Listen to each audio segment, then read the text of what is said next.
Welcome to part 69 of the Unsolved Mysteries Iceberg, where we explore true crime, urban legends, mysterious disappearances, myths and legends, internet mysteries, and more. Given we're at episode 69, this episode will have some special entries concerning love and an ample booty that's been hidden away. The Sacred Band of Thebes was an elite military unit in ancient Greece, famed for its unique composition and battlefield prowess.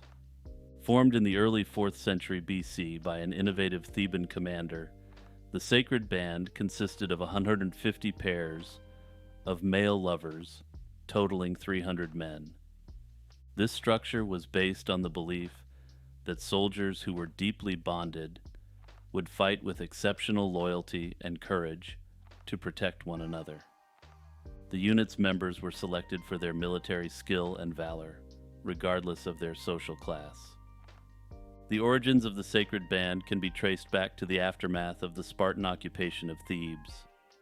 According to Plutarch in 379 BC, Theban exiles managed to overthrow the pro-Spartan government in Thebes and restore the city's independence.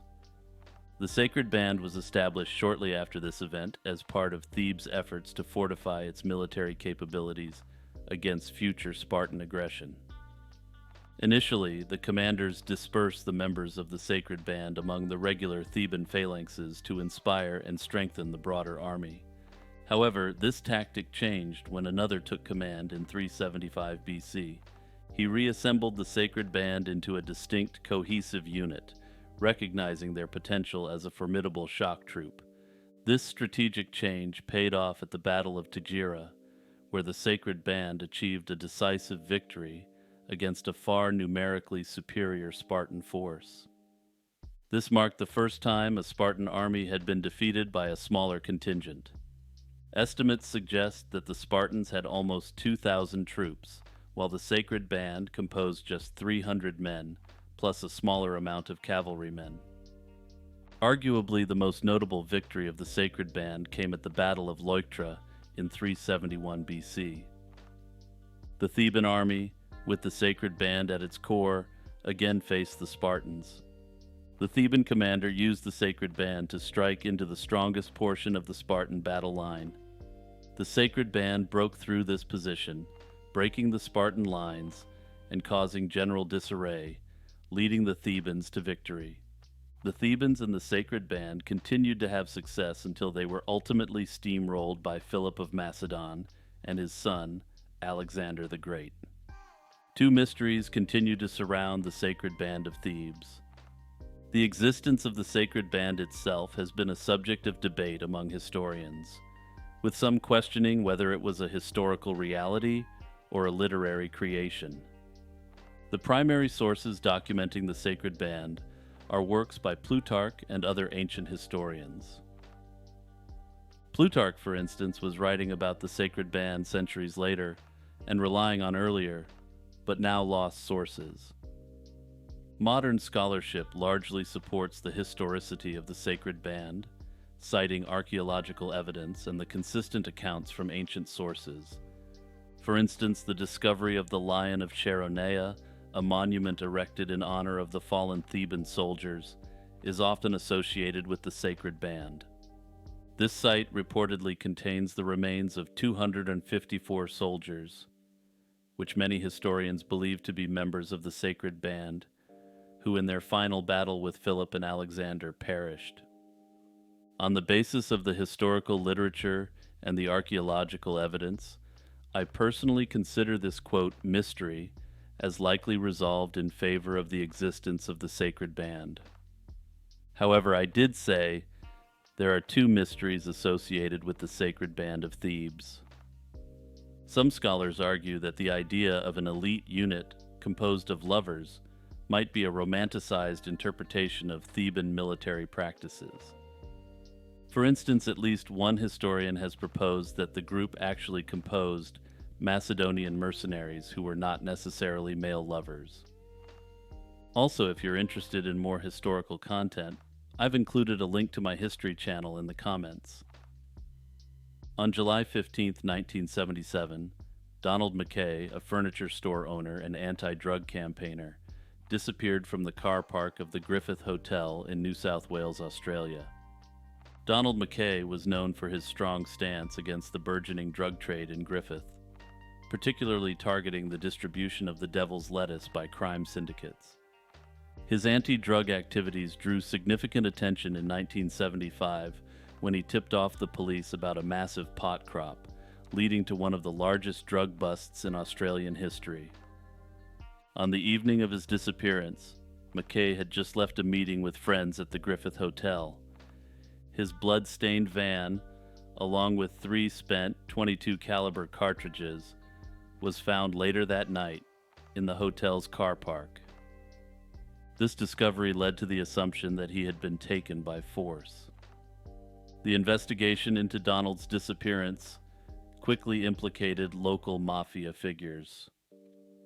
The Woodward Royal Commission was established partly due to the disappearance. This commission pointed to a cell of Calabrian mafia members in Griffith as responsible for his abduction. This cell, deeply entrenched in the drug trade, viewed Donald as a significant threat to their operations. In 1984, a coroner's inquest concluded that he had died from gunshot wounds inflicted with intent to cause harm.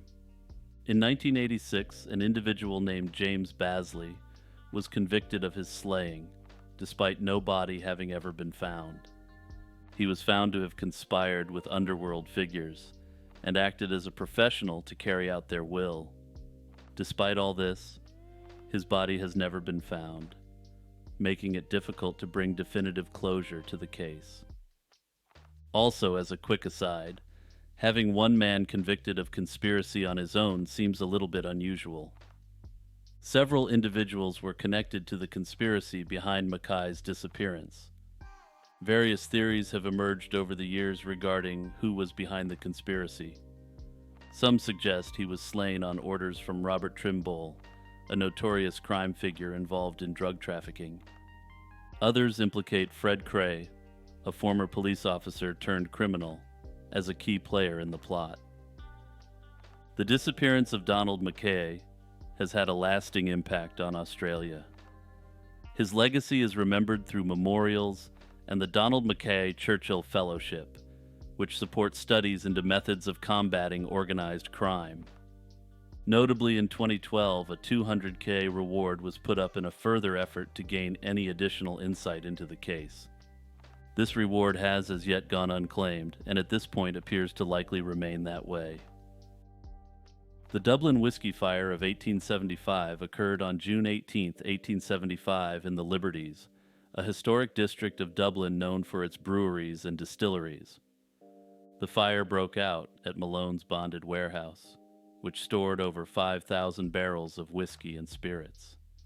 The exact cause of the fire remains unknown, but the consequences were immediate and devastating.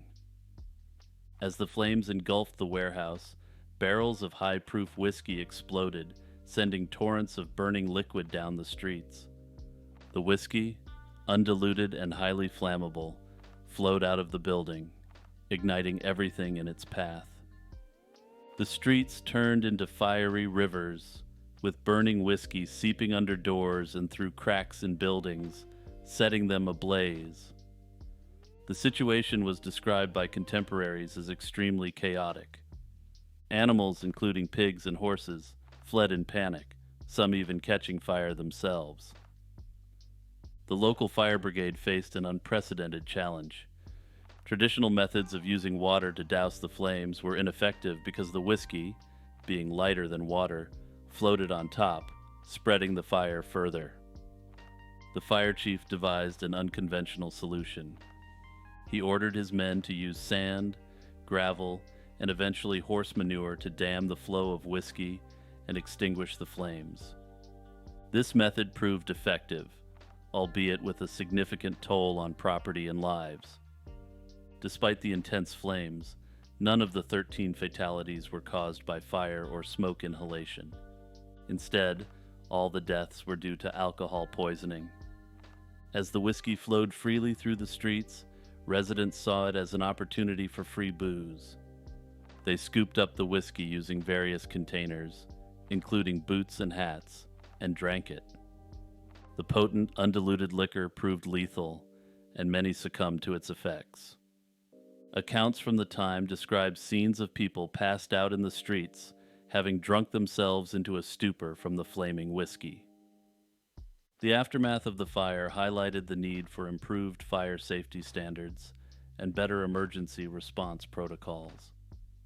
The Dublin whiskey fire spurred changes in how distilleries stored their products and led to the establishment of more organized and equipped fire brigades. Regrettably, the incident was also used by individuals with an anti-Irish agenda, mainly in England. They used this incident to reinforce negative stereotypes about Irish drinking culture and Irish culture generally. These stereotypes were used to further the idea that Irish people were not capable of self-government, a commonly held stereotype among certain groups in England.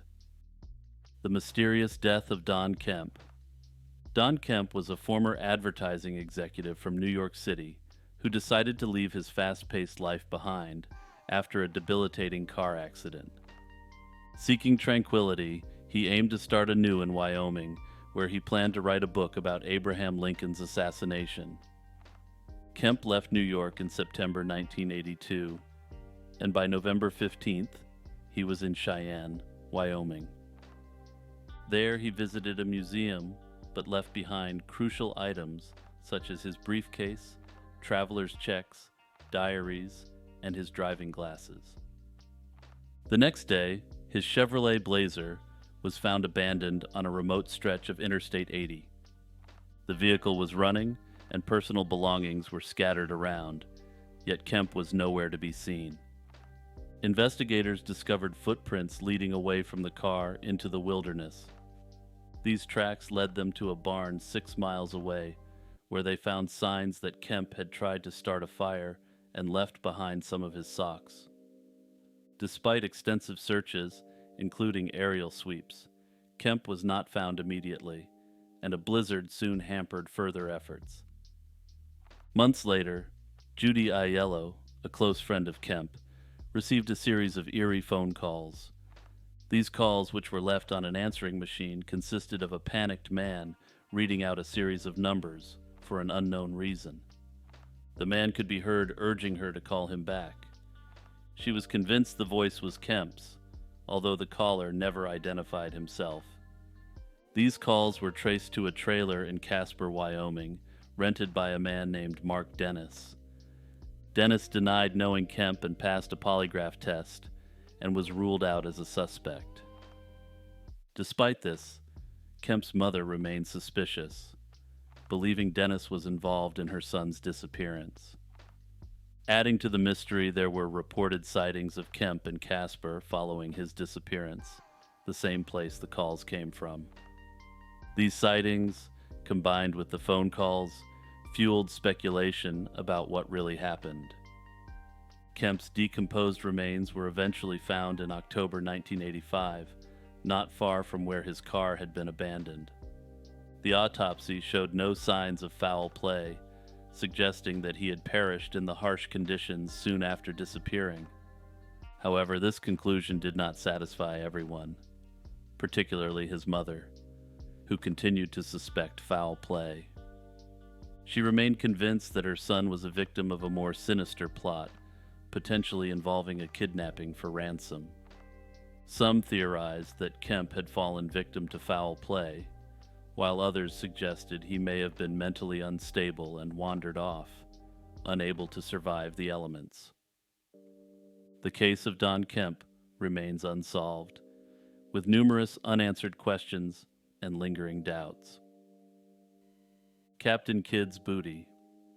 William Kidd, better known as Captain Kidd, was born around 1645 in Scotland. He initially gained prominence as a privateer, a kind of legalized pirate commissioned by governments to raid enemy ships during wartime. By 1695, Kidd had received a commission from the English government to hunt pirates and protect English interests. His ship, the Adventure Galley, was well equipped with 34 cannons and a crew of 150 men. Kidd's career took a notorious turn when he captured the Kara Merchant, an Armenian ship flying under a French flag, in January 1698. This ship was laden with valuable goods, including gold, silver, and silks, amongst other valuables. This act branded him as a pirate as he didn't have a license to take French ships, leading to his arrest in 1699 upon returning to New York. From there, he was transported to England for the purposes of a trial. I can only imagine that upon arriving in England, he was greeted with, "Oi mate, do you have a license for that booty?" Kidd was tried in England and found guilty of piracy. He was executed in 1701, taking the secrets of his alleged treasure to the grave. The legend of Kidd's treasure began even before his trial. It was rumored that he had buried vast amounts of gold and silver at various locations along his voyages. One of the most notable places linked to his treasure is Gardiner's Island off the coast of Long Island, New York. It is said that Kidd buried a portion of his loot there, which was later recovered by Governor Bellamont and sent to England as evidence against him. Over the years, various expeditions have sought to uncover Kidd's treasure. One significant discovery was made in 2015 when a marine archaeologist found a 121-pound bar of silver off the coast of Madagascar. Another popular theory involves Oak Island in Nova Scotia, where treasure hunters have excavated for centuries.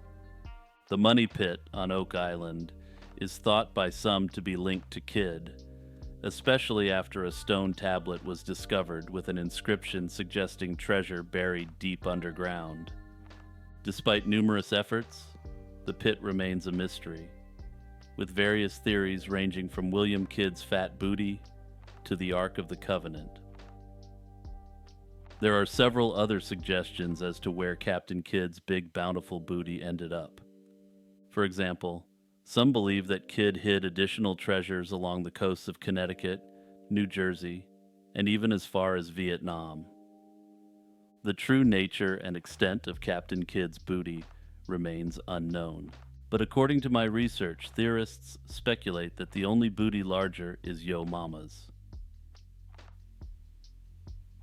Parigala is a mysterious archaeological site nestled in the foothills of the Caucasus Mountains in northwest Azerbaijan. Known locally as Fairy Castle, Parigala is a cliffside structure that is believed to date back to approximately between the 4th and 8th centuries AD. The structure comprises limestone bricks and features 3 main rooms with windows, situated 300 feet up a steep cliffside. The site's remote location and challenging access have kept it relatively unknown and preserved through the centuries. The ascent to Parigala is extremely daunting. A 130-foot stairway, reinforced with oak beams, leads up to the structure, but accessing it requires considerable mountaineering skills. The stairway begins at the base of a crevice in the limestone, and part of it has collapsed, possibly due to an earthquake, making the climb even more perilous. The castle's design indicates a strong defensive purpose.